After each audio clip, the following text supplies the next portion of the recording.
നമസ്കാരം. ഇന്ന് ഞാനൊരു വീഡിയോ ആയിട്ട് വന്നിരിക്കുന്നത് എൻ്റെ പ്രിയ കുട്ടികൾക്ക് വേണ്ടിയാണ്. കുട്ടികൾ എൻ്റെ ജീവിതത്തിലെ ഏറ്റവും വിലപ്പെട്ട മുതൽക്കൂട്ടുകളാണ്. കാരണം ഒരു 10-30 വർഷത്തോളം ഒരു CBSE സ്കൂളിൽ മലയാളം അധ്യാപികയായിരുന്നു ഞാൻ. ഒരു ഇംഗ്ലീഷ് മീഡിയം സ്കൂളിൽ മലയാള അധ്യാപികയ്ക്ക് വലിയ പ്രാധാന്യമൊന്നും പലരും കൽപ്പിക്കാറില്ല. എങ്കിലും കുട്ടികൾ പ്രാധാന്യം കൽപ്പിക്കാറുണ്ട്. കാരണം അവരുടെ മാതൃഭാഷ സ്നേഹത്തോടെ അതിനെക്കുറിച്ചുള്ള അറിവുകൾ ക്ലാസ്സിൽ പകർന്നു കൊടുക്കുന്ന ഒരു അധ്യാപികയെ അവർ ഒരിക്കലും മറക്കില്ല എന്ന് എനിക്ക് ഉറപ്പാണ്. ഞാനിന്ന് കുട്ടികളെക്കുറിച്ച് പറയാൻ കാരണം അറിയാമല്ലോ, ജൂൺ 1 പറഞ്ഞാൽ എല്ലാ വർഷവും കുട്ടികൾക്ക് ഏറ്റവും സന്തോഷമുള്ള കാലമാണ്. 2 മാസം അവധി കഴിഞ്ഞ് തൻ്റെ കൂട്ടുകാരെ കാണാനും അവരോട് കളി തമാശകൾ പറയാനും കിട്ടുന്ന ഒരു അവസരമാണ് സ്കൂൾ ജീവിതം. അപ്പോൾ കുട്ടികൾക്ക് വളരെ സന്തോഷമാണ്. പിന്നെ അവരുടെ ഏറ്റവും അടുത്ത ഞങ്ങളുടെ ക്ലാസ് ടീച്ചർ ആരായെന്നറിയാനുള്ള ഒരു ആവേശം. പിന്നെ പുതിയ പുസ്തകങ്ങളുടെ മണം. പണ്ട് നമ്മുടെ കാലത്ത് പുതിയ പുസ്തകം കിട്ടിയാൽ ഭാഗ്യം, അതിൻ്റെ മണം ആസ്വദിക്കുക, ഒരു പുതിയ പേന കിട്ടുക, ഒരു പെൻസിൽ കിട്ടുക, അതൊക്കെ വലിയ കാര്യമാണ്.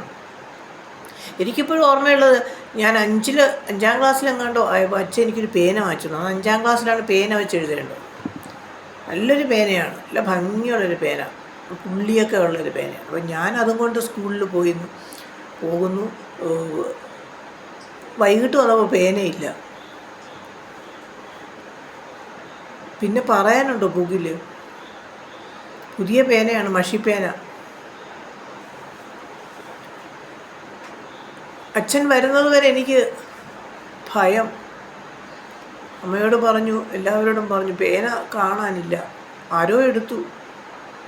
ഒരുപക്ഷെ എൻ്റെ കയ്യിൽ നിന്ന് നഷ്ടപ്പെട്ടതായിരിക്കാം. എന്തായാലും പേനയില്ല. അച്ഛൻ പറഞ്ഞു, സൂക്ഷിക്കണം, കാര്യങ്ങളെല്ലാം ഇങ്ങനെ സൂക്ഷിച്ച് വേണം ജീവിക്കാൻ എന്നൊക്കെ പറഞ്ഞു. അന്ന് അച്ഛൻ കുറേ കാര്യങ്ങളൊക്കെ പറഞ്ഞു. എനിക്കതൊന്നുമല്ല, എൻ്റെ പേന നഷ്ടപ്പെട്ടതിലുള്ള സങ്കടം സഹിക്കാൻ പറ്റാത്തതായിരുന്നു. അങ്ങനെയൊക്കെ ഉള്ളൊരു കാലം ഉണ്ടായിരുന്നു നമ്മളുടെയൊക്കെ. ഇന്ന് കുട്ടികൾക്ക് ഡസൺ കണക്കിനാണ് പേന, പെൻസിൽ, ഇതെല്ലാം ഇങ്ങനെ വീട്ടിൽ വാങ്ങിച്ച് ഇങ്ങനെ കൂട്ടിയിരിക്കും. രക്ഷകർത്താക്കൾക്ക് നല്ല സാമ്പത്തിക ശേഷിയുള്ളവരാണ്. അപ്പോൾ അവരെല്ലാം ഇങ്ങനെ പാക്കറ്റ് കണക്കിനാണ് വാങ്ങിക്കുന്നത്. ഒന്നൊടിഞ്ഞാൽ വേറെ ഒന്ന്, അത്രയേ ഉള്ളൂ. ഞങ്ങൾക്ക് അങ്ങനെയല്ല. ഒരു പെൻസിലിന് വേണ്ടി കരഞ്ഞിട്ടുണ്ട്. അച്ഛനും അമ്മയും ഉദ്യോഗസ്ഥരാണ്, പക്ഷേ അവരത്ര മിതവയ ശീലമുള്ളവരുമാണ്. ആവശ്യത്തിന് മാത്രമേ സാധനങ്ങൾ വാങ്ങിച്ചു തരുള്ളൂ. അനാവശ്യമായിട്ട് ഒന്നും വാങ്ങിച്ച് കൂട്ടി വയ്ക്കാറില്ല. ഞാൻ ആ ശീലം തന്നെയാണ് എൻ്റെ കുട്ടികളോട് കുറച്ചുകൂടെ ഞാൻ വാങ്ങിച്ചു കൊടുക്കാറുണ്ട്. കാരണം അവർ കരയേണ്ടി വന്നിട്ടില്ല. അതിനുമുമ്പ് ഞാൻ തയ്യാറാക്കി കൊടുക്കുമായിരുന്നു. അതൊക്കെ ആരോ പറഞ്ഞു, അതൊക്കെ ഒരു കാലം അല്ലേ. അപ്പോൾ അങ്ങനെ പ്രവേശനോത്സവം എന്ന ഒരു ചടങ്ങ് പോലും ഇപ്പോഴുണ്ട്. ഒരുപാട് കുട്ടികൾക്ക് സന്തോഷം, മനസ്സിന് ആഹ്ലാദം.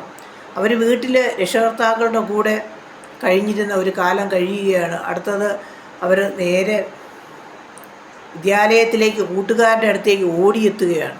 ആ സമയത്ത് അവർക്ക് സങ്കടം ഉണ്ടാവും. ചിലപ്പോൾ അമ്മയച്ഛനെയും പിരിഞ്ഞ് സങ്കടം. കൊച്ചുകുട്ടികളെ 3 വയസ്സ് 3-4 വയസ്സിനകത്ത് കൊണ്ടാക്കുകയാണ്. LKG UKG ഒക്കെ ഭയങ്കര വിളിയായിരിക്കും പിള്ളേർ.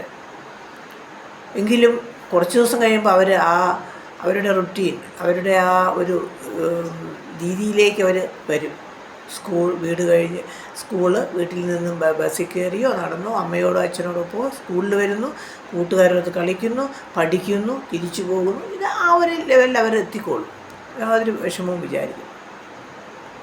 അപ്പോൾ എൻ്റെ കൊച്ചു കൂട്ടുകാരോട് എനിക്ക് പറയാനുള്ളത്, നമ്മൾ പഠിക്കുമ്പോൾ പുസ്തകങ്ങളിൽ കാണാതെ കുറേ പഠിച്ച് കുറേ മാർക്ക് വാങ്ങിച്ച് ജയിച്ചു പോരാ. പിന്നെ എന്താ ചെയ്യേണ്ടത്? നമ്മൾ പഠനത്തോടൊപ്പം അതിൽ നിന്ന് കിട്ടുന്ന ഗുണപാഠങ്ങൾ ജീവിതത്തിൽ പ്രയോഗിക്കണം.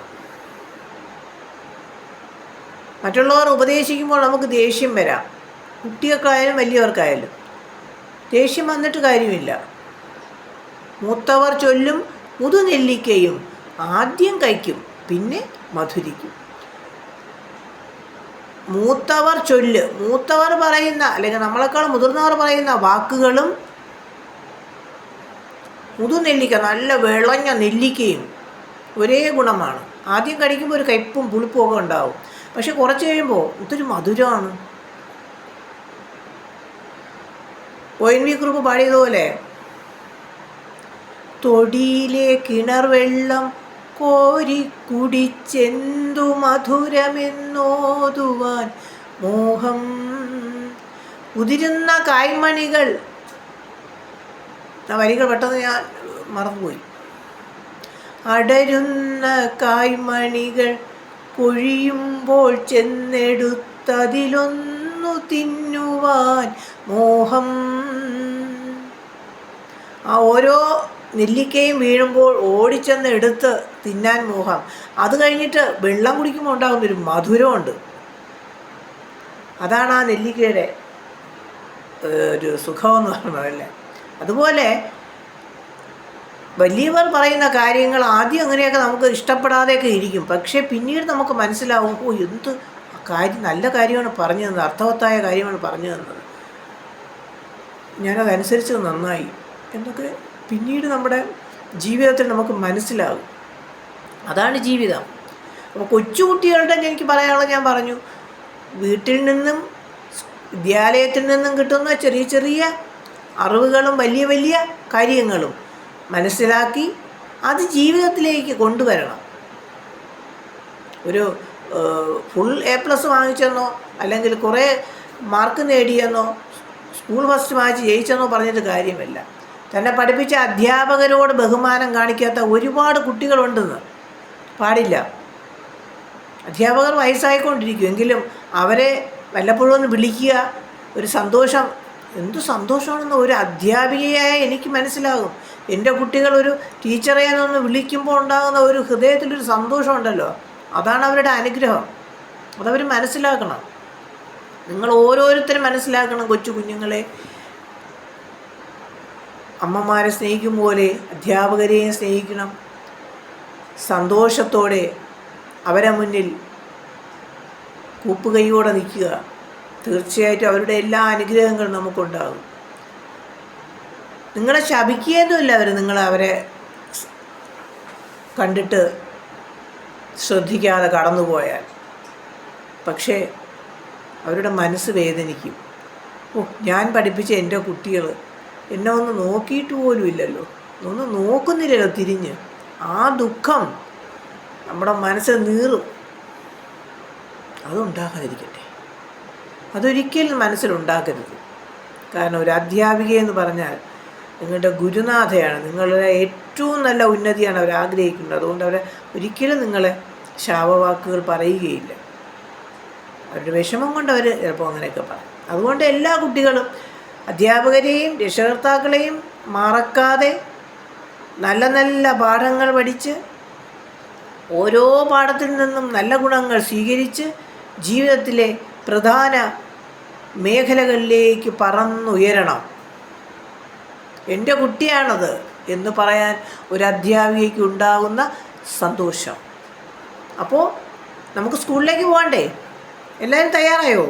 പുതിയ ബാഗ്, പുതിയ കുട, പുതിയ ഉടുപ്പ്, പുതിയ പുസ്തകങ്ങൾ. ആ പുസ്തകമൊക്കെ ഒന്ന് മണപ്പിച്ച് നോക്കുക, എന്ത് മണമായിരിക്കും അല്ലേ? പുതിയത് ഇങ്ങനെ തന്നിട്ട് ആദ്യം ചില കുട്ടികളുണ്ട് കവിതയെല്ലാം വായിച്ചിട്ട് വരും, ടീച്ചർ ഞാൻ കവിതയെല്ലാം വായിച്ചു എന്ന് പറയും. ആ പുസ്തകത്താളുകളിലൂടെ നിങ്ങളുടെ ജീവിതം മുഴുവൻ വായനയ്ക്ക് വേണ്ടി നിങ്ങൾ ഉപയോഗിക്കുക. സന്തോഷം. എല്ലാ കൂട്ടുകാർ, എല്ലാ കൊച്ചു മക്കൾക്കും ഈ ജൂൺ 1 സ്കൂൾ പ്രവേശനത്തിന് സന്തോഷം ഉണ്ടാകട്ടെ, ആനന്ദമുണ്ടാകട്ടെ, നന്മയുണ്ടാകട്ടെ. ഞാൻ ലേഖ ഭഗവതി നട, റിട്ടയേർഡ് ടീച്ചർ.